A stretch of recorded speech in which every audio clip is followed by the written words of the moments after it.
Ya, jumpa lagi di channel Anam Gusti. Selamat pagi, siang, atau malam bagi teman-teman yang menyaksikan channel Anam Gusti. Channel yang membahas isu-isu terkini, baik dari itu ekonomi, politik, sosial, budaya, hukum, tentu saja. Isu-isu ini yang kita bahas adalah isu-isu yang paling up to date, sehingga teman-teman bisa mendapatkan suatu perspektif yang berbeda karena channel ini menyajikan sesuatu perspektif yang berbeda dari channel-channel lainnya. Nah, pada kali ini teman-teman sekalian, ada isu yang paling up to date, yaitu mengenai isu hashtag atau tagar yang ada di X Indonesia Gelap. Beberapa waktu lalu kita juga sudah pernah mengalami hal yang sama, ada tagar namanya peringatan darurat. Saat itu DPR ingin mengesahkan RUU Pilkada, di mana RUU itu menguntungkan satu kandidat saat itu, yaitu diduga itu Kaisang, anak dari Presiden Jokowi. Saat itu peringatan darurat ramai dibicarakan di media sosial sehingga bisa membatalkan RUU Pilkada pada saat itu. Nah, pada saat ini kembali dalam 2-3 hari ini, bahkan puncaknya besok di tanggal 20 Februari 2025, puncak dari aksi mahasiswa itu dari UI, dari Trisakti, UIN Syarif Hidayatullah, dan kampus-kampus lain. Jadi 20 Februari nanti adalah puncaknya, di mana aksi itu akan mempertanyakan mengenai 100 hari kebijakan Presiden Prabowo.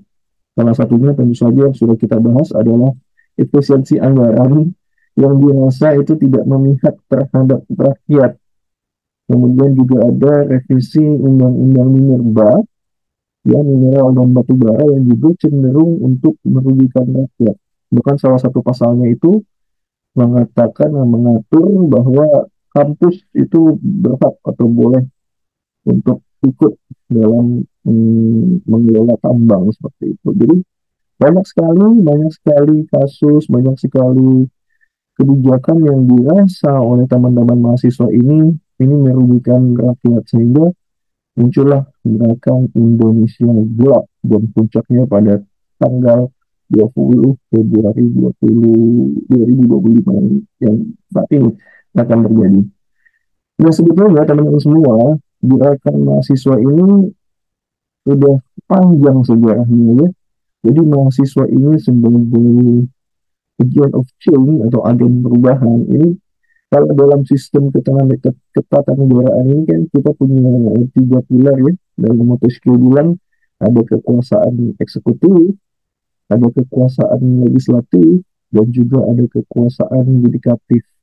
Namun dalam dalam prinsip demokrasi perlu ada the four state atau pilar keempat yang bisa melakukan checks and balances ketika ketiga pilar utama ini, baik itu eksekutif, yudikatif maupun legislatif, kehilangan fungsi check and balance-nya.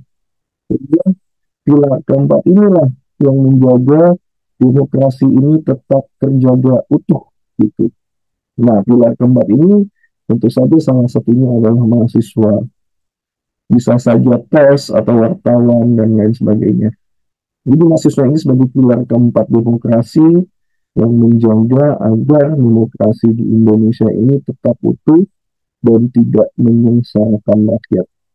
Jadi teman-teman kita akan bahas mengenai sejarah perjuangan mahasiswa dari era pra kemerdekaan hingga era reformasi. Jadi kita akan mengupas tuntas suatu sejarah yang akan bisa memberikan kita suatu inspirasi bagi gerakan-gerakan mahasiswa ke depan.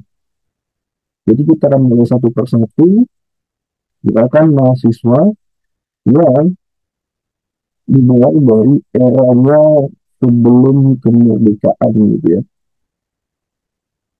Ya, gerakan mahasiswa dari masa ke masa. Jadi kita akan bahas secara singkat untuk mengingatkan kembali memori tentang sejarah yang tentu saja tidak boleh kita lupakan.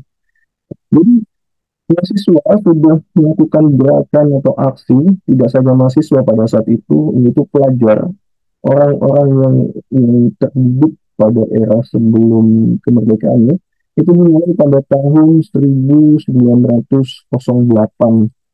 Ini adalah suatu era, era yang ditandai oleh lahirnya organisasi Budi Utomo. Jadi Budi Utomo itu, teman-teman sekalian, itu menjadi sebuah tonggak perjuangan pemuda pada masa itu. Jadi pada tanggal 20 Mei 1908, Sutomo bersama rekan-rekannya, rekan-rekan sesama pelajar ya, kita sebut pelajar karena saat itu ya orang-orang yang sudah sekolah itu dianggap orang-orang yang terpelajar, yang bisa membaca gitu. Jadi orang-orang yang terpelajar itu dengan Sutomo itu membentuk suatu organisasi yang namanya Budi Utomo dengan Sutomo sendiri itu sebagai ketuanya. Ya, organisasi ini menjadi sangat penting dalam sejarah perjuangan nasional, teman-teman sekalian. Nah, hari kelahirannya itulah yang selama ini kita peringati sebagai Hari Kebangkitan Nasional pada setiap tanggal 20 Mei.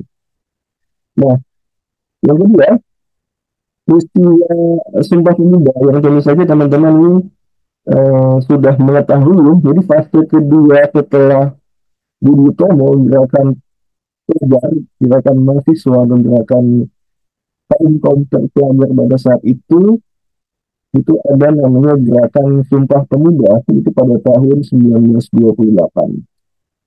Jadi peristiwa ini kemudian menjadi penggerak atau titik sejarah pemuda dan pelajar dalam membangkitkan kesadaran bangsa atas penjajahan atau kolonialisme. Jadi gerakan ini merupakan gerakan perlawanan para pemuda terhadap penjajahan yang datang pada bangsa Indonesia. Saat itu kita sedang dijajah oleh Belanda ya. Nah kemudian gerakan ini kemudian diteruskan setelah terbentuk suatu Kongres Pemuda Indonesia. Gerakan tersebut diteruskan oleh tokoh-tokoh pemuda pada saat itu yang bernama Soekarno dan Hatta yang menjadi cikal bakal kemerdekaan bangsa Indonesia di tahun 1945. Jadi ini focal point atau titik pertama para pemuda ini bisa berkumpul dari satu menyatukan visi dan misi untuk kemerdekaan bangsa Indonesia. Nah, jadi ini merupakan dua peristiwa kemerdekaan atau sebelum kemerdekaan yang dilakukan oleh para pemuda kaum terpelajar pada saat itu.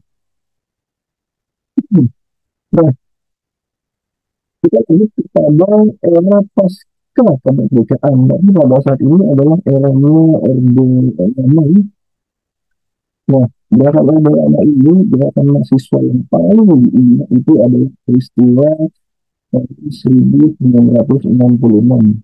Nah, kalau teman-teman lihat peristiwa 1966 ini tentu saja mengingatkan kita akan peristiwa G30S PKI 1965.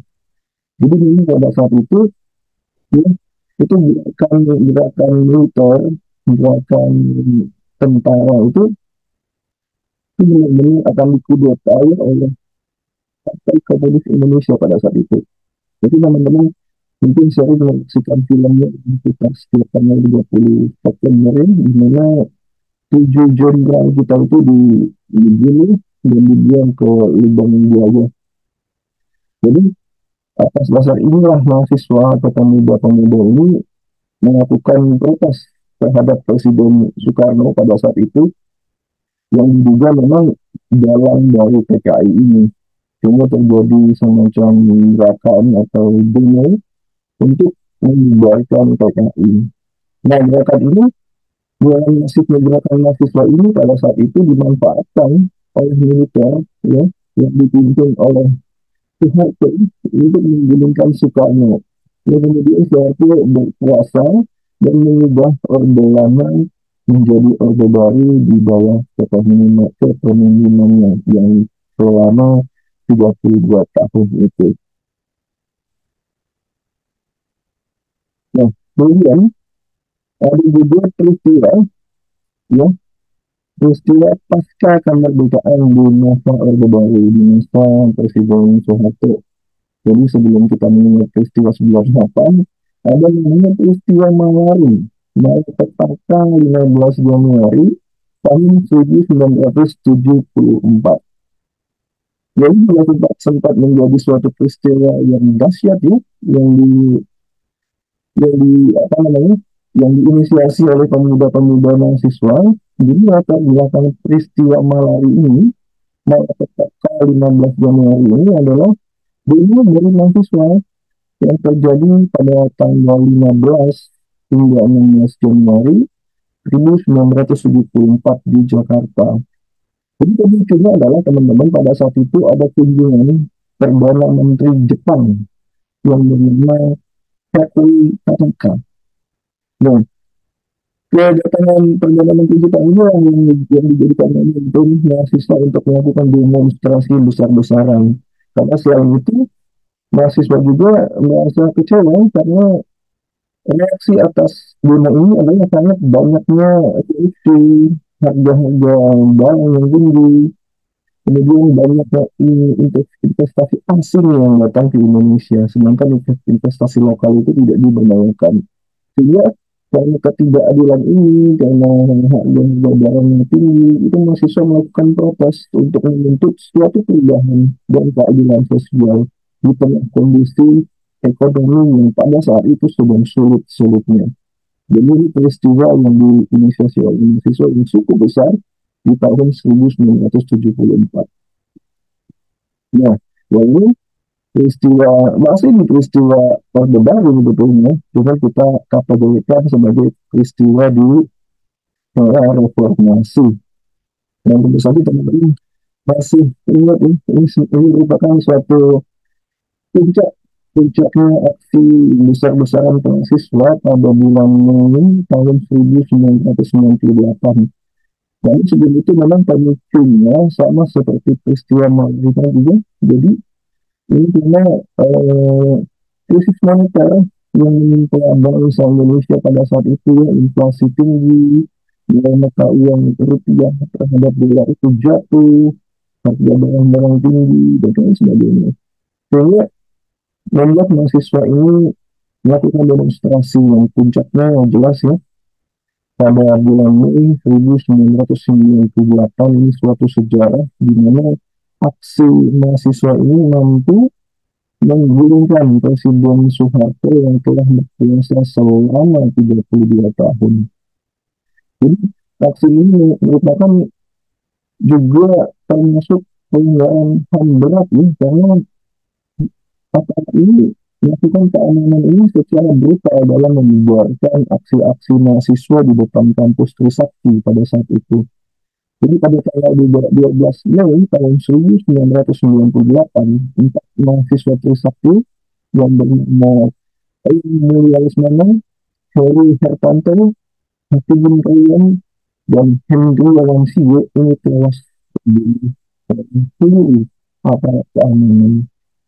Yang sebelumnya, ya, sebelumnya 4 hari sebelum tanggal 12, ya, yaitu tanggal 8 Mei tahun 98, seorang mahasiswa dari Universitas Tanatabarni Yogyakarta yang bernama Moses Gatot Kaca ini juga tewas dalam aksi menuntut Presiden Soeharto untuk mundur. Itu. Nah, dengan masifnya gerakan ini, dengan tingginya korban segala macam, akhirnya gerakan mahasiswa ini memaksa Presiden Soeharto itu lengser pada tanggal 21 Mei 1998. Dan gerakan ini terus berlanjut pada era Presiden B.J. Habibie hingga bukan Soekarno. Jadi era ini merupakan era tonggak sejarah mahasiswa yang paling besar, yang paling bersejarah di Indonesia. Kemudian berjalannya waktu reformasi, ya, memang ada demonstrasi mahasiswa besar-besaran, tapi tidak sebesar peristiwa 98, ya. Jadi yang kita ingat, yang saya catat di sini, ini sumbernya dari Tempo, ya. Jadi Demonstrasi yang dilakukan mahasiswa ini yang pertama menolak revisi Undang-Undang KPK, kemudian mendesak Presiden Joko Widodo saat itu untuk menunda pengesahan revisi Undang-Undang KPK, rancangan Undang-Undang Pertahanan dan Kitab KUHP yang baru. Tentu saja Undang-Undang Minerba, Undang-Undang Cipta Kerja, dan lain sebagainya. Tapi ini gerakan yang dituntut dan dilatar belakangi oleh aturan-aturan yang dibuat oleh DPR yang dirasa itu tidak logis dalam akal sehat mahasiswa, tidak logis dalam akal sehat nalar kritis atau legal reasoning dari mahasiswa-mahasiswa yang memiliki idealisme yang tinggi. Untuk itu memang dibutuhkan memang dibutuhkan suatu aksi untuk menentang menentang rancangan undang-undang yang memang dirasa memang tidak menguntungkan bagi rakyat gitu ya. Nah, puncaknya itu tadi yang bisa dikatakan masif itu adalah peringatan darurat Garuda Biru dan Indonesia Gelap Garuda Hitam. Ini menjadi suatu puncak aksi mahasiswa pada era pasca reformasi. Dan kita lihat nanti tanggal 20 Februari apakah memang terjadi aksi yang sangat masif untuk memprotes kebijakan dari Presiden Prabowo. Nah, jadi kesimpulannya teman-teman semua sekalian, ya dari sudut pandang kita melihat sejarah aksi-aksi mahasiswa tadi, memang kesimpulannya adalah gerakan mahasiswa ya, dari sisi filosofis itu dapat dipahami sebagai sebuah manifestasi kesadaran kritis yang berakar dari idealisme, etika, dan tanggung jawab sosial mereka sebagai mahasiswa. Secara umum memang gerakan mahasiswa ini mencerminkan suatu dialektika antara kebebasan dan keterbatasan dalam sistem sosial, politik, dan ekonomi. Dan tentu saja untuk mensejahterakan rakyat, untuk mempertahankan keadilan bagi masyarakat, bangsa, dan negara Indonesia. Begitu.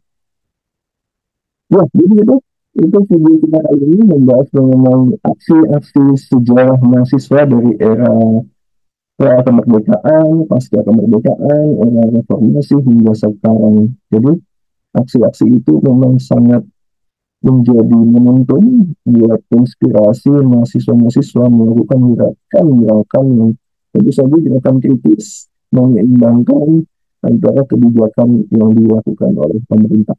Begitu. Oke, sekian video kita pada kali ini. Sampai jumpa di video-video lain yang tentu saja lebih menarik dan lebih tajam analisanya. Selamat siang, malam, dan pagi bagi yang menyaksikan. Salam sehat dan salam sejahtera untuk kita semua.